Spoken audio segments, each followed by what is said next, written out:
Tá, aproveitando então essa sua resposta com relação à paródia, tem uma outra pergunta aqui, ó, que é da Dominique Ratum, que é um caso nebuloso relacionado a figuras públicas. Há diferença legal entre a produção de caricaturas e a reprodução de retratos dessas figuras, seja esculturas, pinturas, camisetas, etc. Ela está dando um exemplo aqui de Janis Joplin, Raul Seixas, são figuras famosas, mortas já, né, no caso.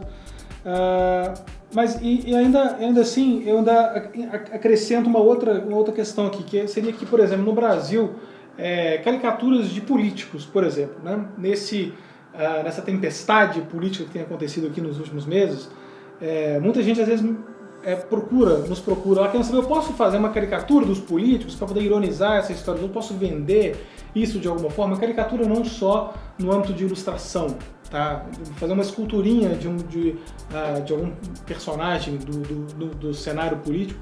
Como é que fica essa questão? Justamente voltando um pouco uma resposta que você já deu para a gente aqui sobre as figuras públicas. Como é que fica isso? Eu posso fazer ou não posso, caracterizando ou não essa paródia, por exemplo? Nesse caso, quando eu estou tratando do direito de imagem, né, é bom que a gente conseguir distinguir isso. Quando eu falo da imagem da pessoa, é o direito de imagem.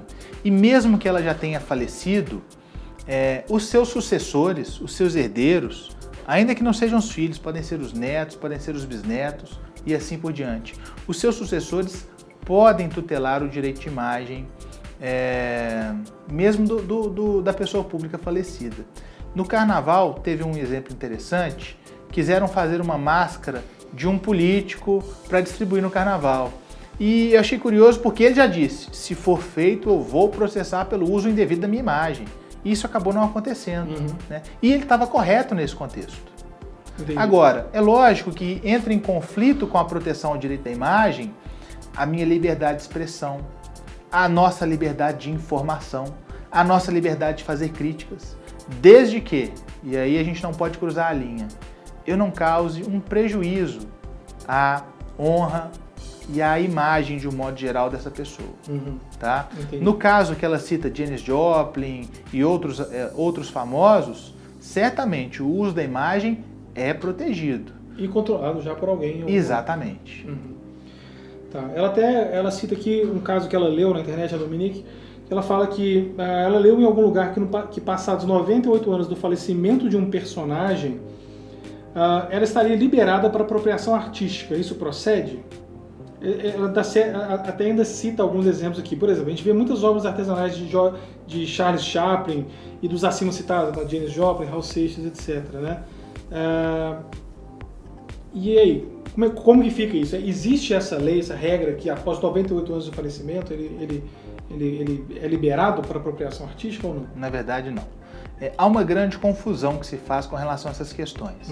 Quando a gente fala em tempo passado da morte da pessoa, geralmente eu estou me referindo à proteção do direito autoral.